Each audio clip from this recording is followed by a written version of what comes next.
Ladies and gentlemen, it's now time, and you can already imagine what will come now. It's another edition of our little game Rapeseed for Experts, the small rapeseed quiz by Raps Assistant on Air. Oscar, Elvis, are you ready for 5 small questions about rapeseed in Latvia? Okay, let's play. Why not? Great, then let's do. Definitely. Okay, first question.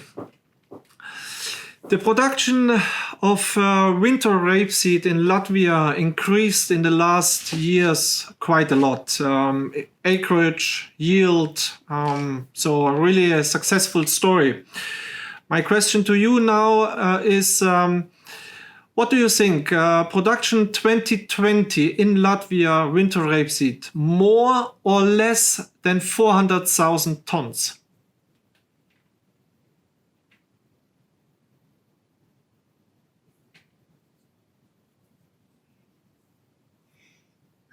Oscar? I'm a little bit scared to give the wrong answer. I think a little bit less, yeah, maybe. Okay. And Elvis? Just calculating the average yield in hectares in my head. And okay, Elvis, what do you think? Yes, what do you think?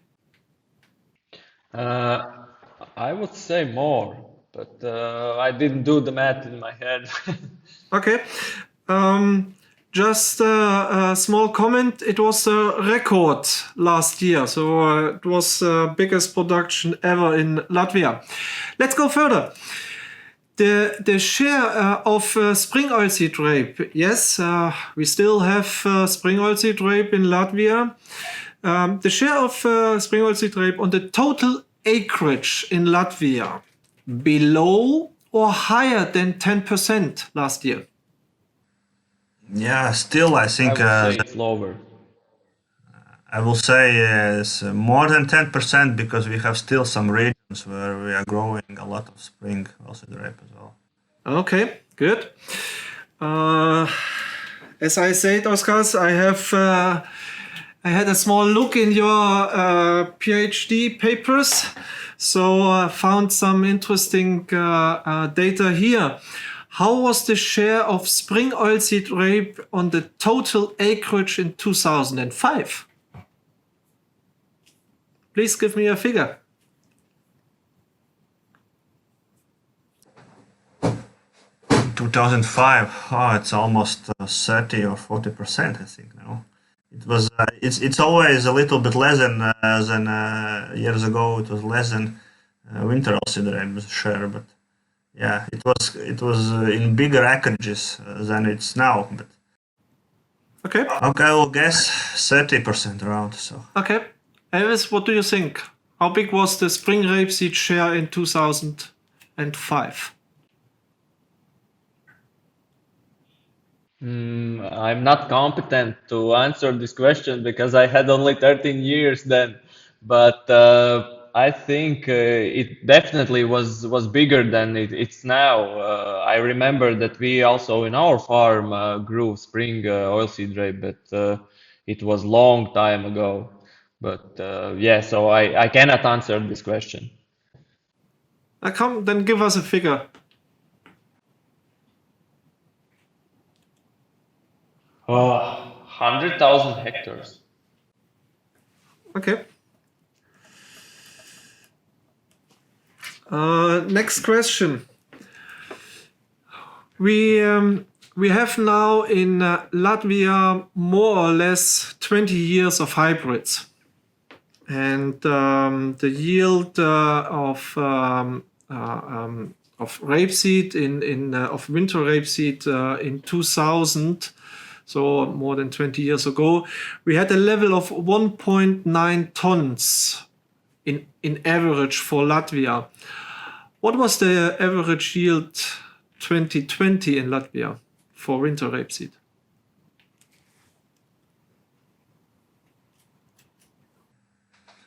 I would say 3.1 or 2, something like that. Mm-hmm. And Elvis? I would say 2.9.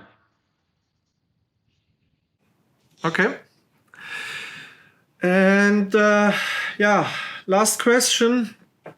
A little bit then more my business. The Community Plant Variety Office for the European market received in 2020 149 applications for new varieties. What do you think? How many of these applications were finally granted positive?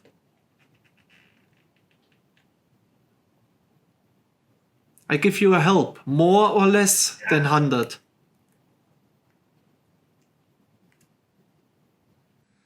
More. I'll say more. I would say less. Okay, great. Guys, thank you very much. It was a pleasure. And ladies and gentlemen, you know it.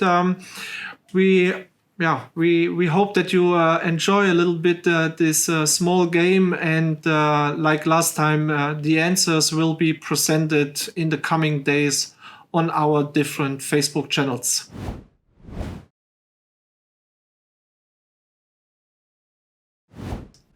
Dear gentlemen, thank you very much for your participation in this little game. Let's come back to our topics, the main points for successful spring management. Oskars, you mentioned already at the beginning that you had some personal bigger experience with investigation of the fungicides and the effect of fungicides in autumn time. Me personally, now I would like to know from you, how is your position here for the spring applications, especially for the tough and stronger plant growth regulators? Actually, I was waiting this question, and it's a hard question. After I was finishing my studies, I was working in a university research farm for actually almost 12 years. And then we did quite much trials with different technologies, including different PGR applications as well. And be honest, the results were not convincing that the spring application worked every time. So it was quite hard to prove that the spring PGR effectiveness, and so I will answer very diplomatic. It's hard to prove yield addition using the spring PGRs in farm level as well. One can I say that our sowing technologies in Latvia is changing. We are using during sowing wider strips, 30 centimeters, sometimes even 50 centimeters. And when you use such wide rows, I think there are a lot of light and space for excellent plant branching without any PGR stimulation. That's my opinion. And I will say again, and we have to trust the plant again. This variety, that because as we know, rapeseed has excellent capabilities to build the plant architecture for high yields, and then quite often during stem elongation there are a lot of stress for plants. Sometimes it's frost comes in during April, sometimes some dry conditions on field, and when we want to use a spring PGR, we have to think twice before we do it, just because there are a lot of stress already for plants. From diseases point of view, normally there is no risk actually in this spring time in elongation stage. There are some exceptions when botrytis cinerea starts appearing, but it's very, very rare in Latvia. That's my answer, is not no, not yes, but something middle. Elvis, I would like to switch to you and to ask you this question as well.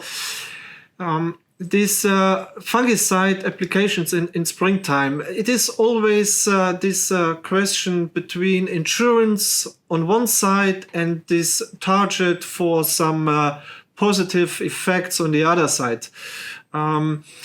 I can share with you some facts from Germany and Czech Republic. In Germany, they make such trials for fungicides in springtime, and they present that just 30% of these applications are profitable. And another interesting fact from Czech Republic is official figures show here that 50% of the farmers don't use fungicides in springtime. So both facts go more or less in the same direction as Oscar's already mentioned. But I would like to know from you as an agronomist in Latvia, what is your personal opinion here and how looks your strategy regarding fungicides in spring? As I already mentioned before, we use very intensive technology, and I risk with my farm's finances in the end. So we are going after high yields, and we use PGR in spring and fungicide as well, and micronutrients to keep plant healthy. I cannot risk to just miss one of these steps and lose some potential of the yield. But I can agree with you. Maybe it's the marketing of these plant protection companies that they promote their products and state that it will help. But I only trust actually on scientific institutions which publicly just show some results. That's what I trust. But yeah, I have spoken with my colleagues who by mistake have missed the fungicide application, and he has gained 30 euros per hectare that year, and his yield was the same as I got. And but he after that mistake, he said that he wouldn't repeat it for the second time. He said it was pure gambling. He was lucky that year the disease pressure was low, and he wouldn't try it again. And also, I have spoken with other colleagues who has not the same intensive micronutrients strategy, and they also have the same or bigger or a bit smaller yield. I have to say it's not so certain.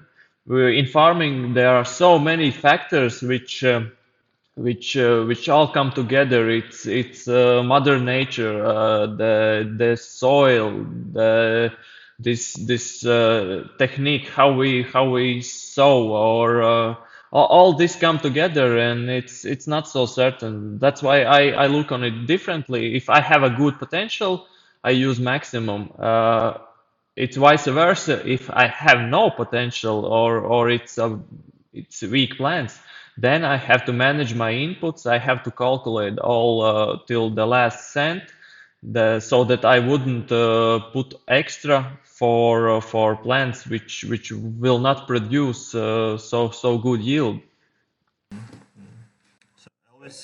Elvis, you need to. I will add something. Elvis, you want to make some experiments with reducing the nitrogen, and have to make also these experiments without spring PIG application. So it will be quite interesting results.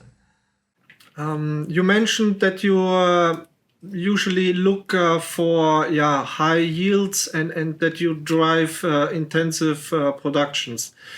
I'm asking now myself, what does it mean? Do you look then for a one-step strategy, or do you also go with two-time fungicide application?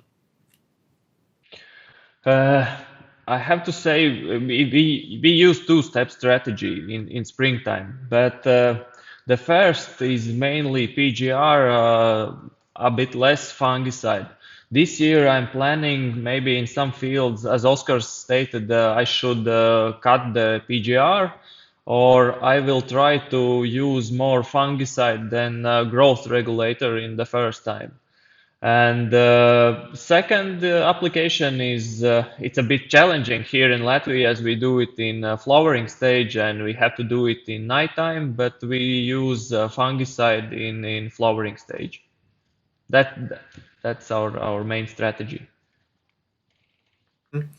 Oskars, before we will switch then to next point, insecticides in springtime, I would like to know what is your standard recommendation for this application in spring? What amount of fungicides do you recommend usually? I think this. I suggest to actually one fungicide strategy during flowering and to choose a good product. The main thing is to choose good product, and second thing is depends on the disease conditions. Is it the conditions good for disease development, like it's raining before flowering and some other factors? Then we have to put this full dosage. But when the risk is low for disease pressure, for this occurrence, and we still use this fungicide, a good fungicide, but with lower dosages.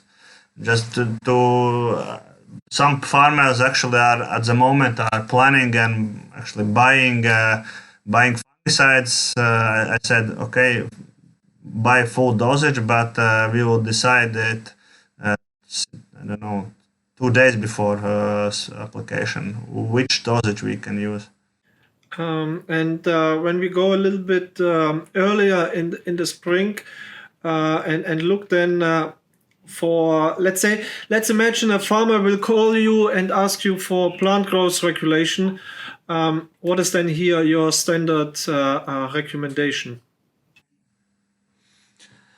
Actually, I want to that the decision have to make themselves. I will give some information. There are sometimes the results, sometimes no. I will ask some questions about the situation. Is the density okay? Is the plant strong enough? So I don't need that. That they, just think. Do they really need it? Is there a crop rotation? Actually, is there some factors about this disease pressure? And sometimes when we discuss these things with farmers, actually they say, okay, actually I get the answer, and so they decide themselves. Oskars, many thanks. I realize that I will not get an official answer here from your side, so no problem. Then let's give this question to Elvis. May you would like to share your standard PGR treatment in springtime maybe with us? Yeah, I can share. It depends on the situation, but I have to be honest. The first PGR is just to cover things, and I use the cheapest one I can get on the market. That's my answer. Let's go further. We have also to discuss a little bit regarding insects, also a very important topic in springtime for successful rapeseed production, especially if we keep in mind that we will lose in future more and more products and active ingredients.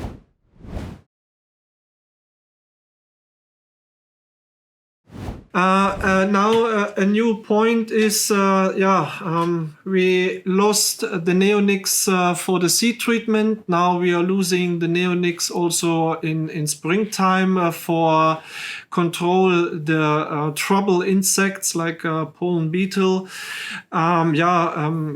The last big and important product was then Biscaya, which will be then somehow removed soon from the market. all in all, it makes it more tough for the farmers to establish really a reliable insecticide management in springtime.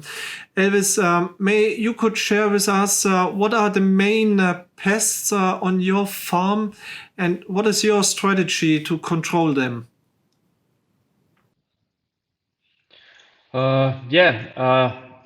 It depends on the year and weather conditions in the spring, but I believe the main pests are the same as they are in the whole European Union.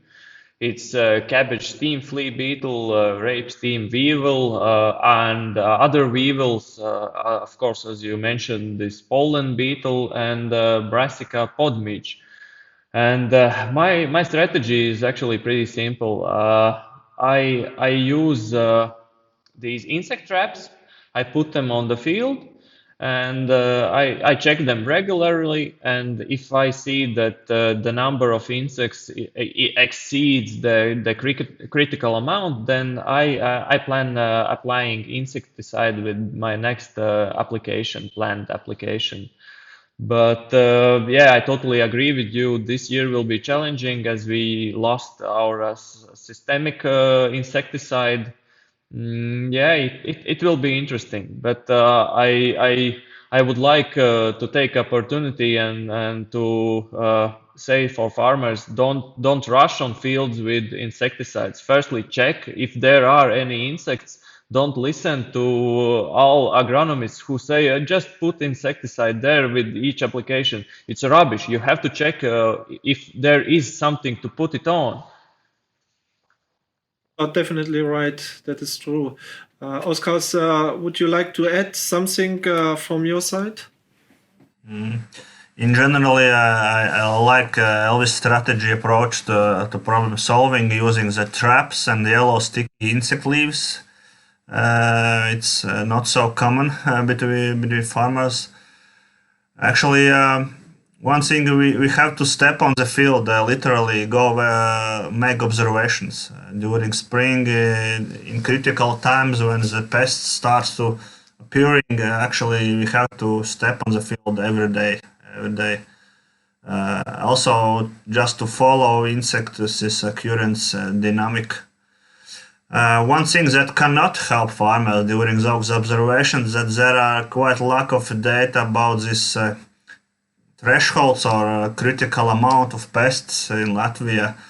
That the real proven thresholds of pests, which I was mentioned, are unclear in Latvia. So it's easier for maybe chemical companies to say that we have just to spray, but when we have to make decision, it's very hard. And I think it's a huge problem when we think in terms of pesticide decreasing strategies as well. There will be some challenges, lack of products, lack of these thresholds. There will be wide research. There's wide research field for scientists during next years. I think the big hope is that they will come with some solutions. We are waiting the solution from researchers, not from policymakers. Yeah, that's true. I think there's here now a very famous word for this total topic, integrated pest management, which is now somehow dominating here in the market. We, from our side, from the breeding side, we also try to find our approach and to find the way how we can support here this topic. And we established already now 2 years ago special trials where we check here the effect of different genetics on different insecticide strategies. So especially with this new turnip yellow virus genetic here, like Duplo, Aquila, Dynamic, Temptation, and so on, we test them for standard strategy with typical way to apply the insecticides, and then we test them all also for an reduced management. So the idea at the beginning was to prevent any insecticide application. Later on, because of the pressure, we decided, okay, we have to give a little bit to be able to harvest something for these trials.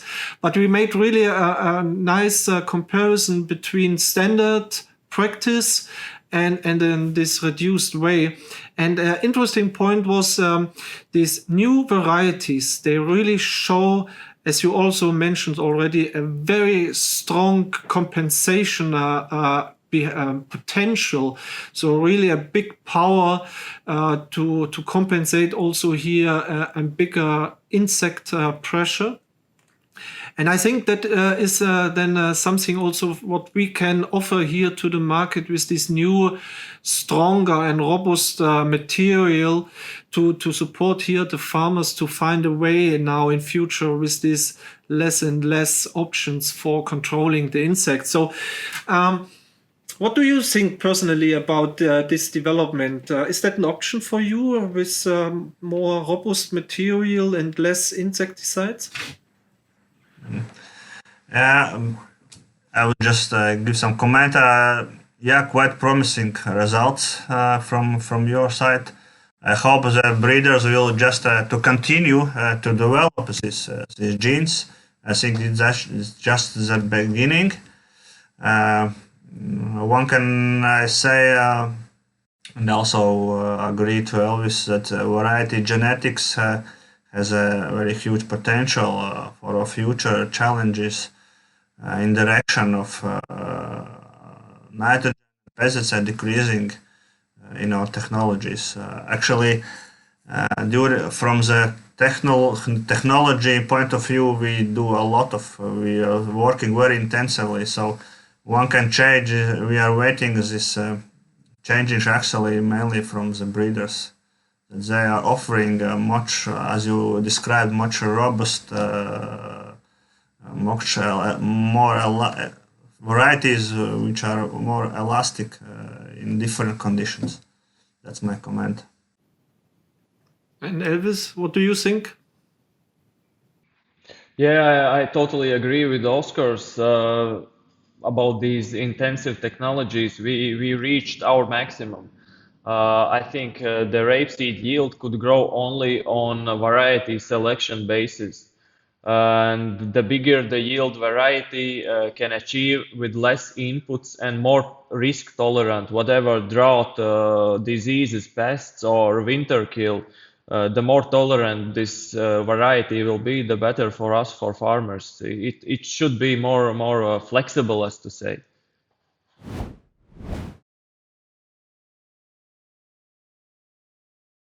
Okay, guys, we're coming step by step closer to the end, but we should also take a few minutes to discuss the small details in the spring management. So let's have a look on the micronutrients.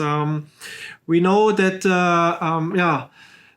small dosage, pretty cheap, but with a very high impact on the whole metabolism and on the whole success of our production. A special position definitely has boron for the rapeseed, and we know these recommendations in the papers between 300 to 500 grams per hectare, and then it's on a good way. Definitely, this underlined that rapeseed eats up the boron, really. So rapeseed is really thankful for a very good boron strategy. But just to put it in the sprayer and then it's fine. So easy is it not, especially if we think here on applications between boron and insecticides, and if we think on the pH value and so on. So there are some small fine tuning necessary. Oskars, can you share with us a little bit your personal tips for a successful boron strategy? Yes, René, the boron is very crucial for rapeseed. And actually, farmers know these amounts as well. That 300 to 500 grams per hectare. Some advisors say even 700 grams per hectare have to be used. I suggest not to go with single micronutrients. Just remember that rapeseed needs a lot of more nutrients as well, like sulfur, magnesium, molybdenum, and some more. And as I mentioned, during this elongation period, when we are doing these applications, the micronutrients helps plant to go through these different stresses. Also, helps to develop these yield organs. In common practice, it's 2 or 3 spraying foliar applications before last application flowering. I suggest just to mix as much as micronutrients we can buy, because we actually, without any plant analysis, chemical analysis, we can't say which micronutrient at the moment is in deficit. So just use a wide range of micronutrients. That's my analysis. Add boron. Yeah, almost always. That's my suggestion. Yeah, makes sense. Alice, what is your opinion? How do you manage micronutrients on your farm? Actually, I do it pretty simple. I gather some internal research. I gather some data about which plant, wheat or rapeseed, require how much micronutrients. Then I contact my local product dealer, gather the product list of them, and then just plan the applications. We all know the law of minimum, and it would be pretty stupid of me to put 190 kilograms of nitrogen and to be cheap on boron or other micronutrients. But I have to say, I don't go over 20 euros for micronutrients, and I don't use these amino acids or these kind of adjectives for rapeseed. And maybe the main mistake that I do is that I don't count in the micronutrients that are available in the soil. I just don't do that. And another thing that would improve, as already Oscars mentioned, if I would take the plant tissue analysis before each application, it would be even better. But it's time consuming and it costs something. But for me, my foliar micro and macronutrient strategy is as follows. In the early spring, to boost plant awakening from the winter, I use soluble NPK. Of course, as Oscars mentioned, I use boron and molybdenum products. And I use manganese sulfate and magnesium sulfate as well. And I use as well these combined products like Yaravita, Brasitrel as well. And altogether I get 700 grams of boron, 36 grams of molybdenum, and around 500 and 600 grams manganese and magnesium. And as you already mentioned, the main challenge is to get these products together, how they mix together. That's the main challenge for me. Because as Oscars mentioned, we use only 2 to 3 applications, and we have to give all that together, and that's challenging part in these applications. I would like to share here a personal observation with you, and then ask your opinion. It was last year. We had it was in beginning of May. We had late frost, and in the center part of Germany, it damaged some of the rapeseed fields. And there was one farm which somehow invest a little bit more in an intensive boron strategy in that time. On the other side of the street, there was the neighbor also growing rapeseed and going like in normal with standard way of boron application. And then, as mentioned already, with this late frost, you could really see this farm with the intensive boron application. There was no damage of this late frost visible, while on the other side there was really some bigger damage and then loss of pods really visible easily from the street. So I'm thinking now, is the boron application in springtime also increasing here the frost tolerance, like we are speaking about that before winter? Yeah, actually, when we look on researches, there are the evidence is that this boron works for better frost tolerance is still also limited. This chilling temperatures in the root zone restricts this boron uptake capacity and boron this utilization efficacy in shoot, and the nature of this interaction depends on chilling tolerance for the species, for the variety as well. So again, like last year during the frosts in May, we had a lot of frost during the start of the flowering. There were obvious results between genetics, actually, less than boron application. There were, during some farms, they are using quite a lot of boron, like Elvis do 500, even more grams per hectare.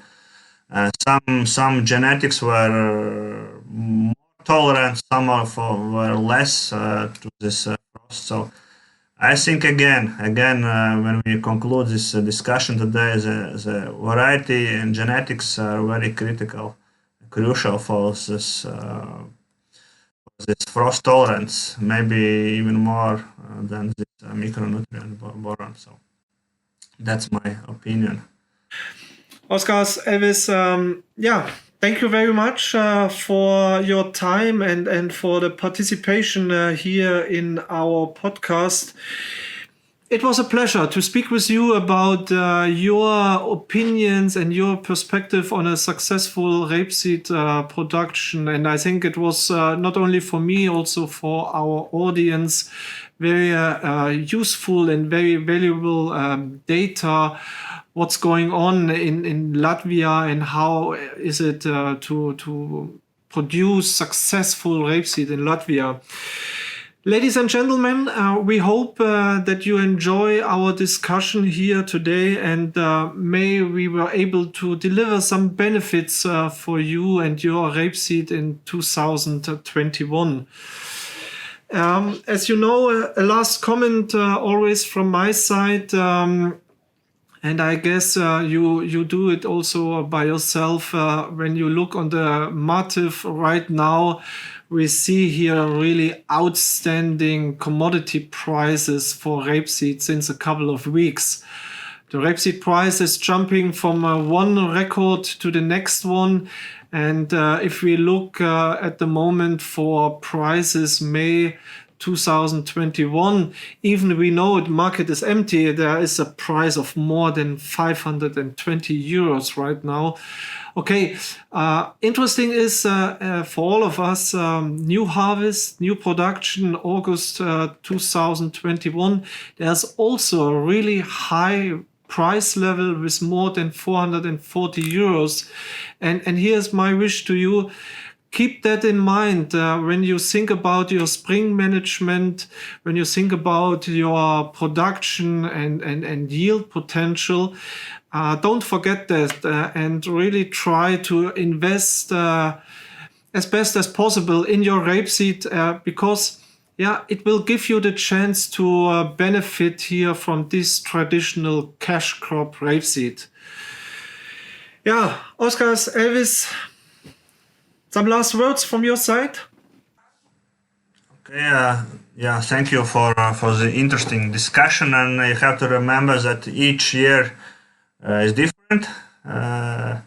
It means that we have to be smart and aware of challenges the season will bring, and remember that also during season it's the right time to choose next varieties for next season. Okay, thank you very much.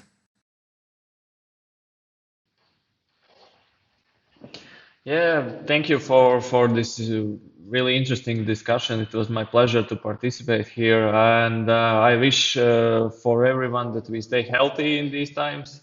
And I wish to meet you both in present in some field this year. And I wish for all of us, all farmers, that our fields will make us smile with pride this year and to have the best yield possible. Thanks, Elvis. Thanks, Oskars. Definitely at the moment, one of the most important things is healthy and that we come through this challenge as best as possible. Well, ladies and gentlemen, we are coming now to the end, and I want to repeat here myself. Please share your feedback with us. Please share your ideas, opinions, possible improvements, because we really would like to work on this style of our podcast in order to present you here a really high quality way of exchange of information for rapeseed. And of course, if you have some special wishes, if you would like to hear more about some special topics, just let us know and we will try to realize that in the next editions. Okay, enough from my side, enough for today. Ladies and gentlemen, rapeseed remain exciting, that's for sure. And we look forward to see you next time. Thank you very much. Your Raps assistant.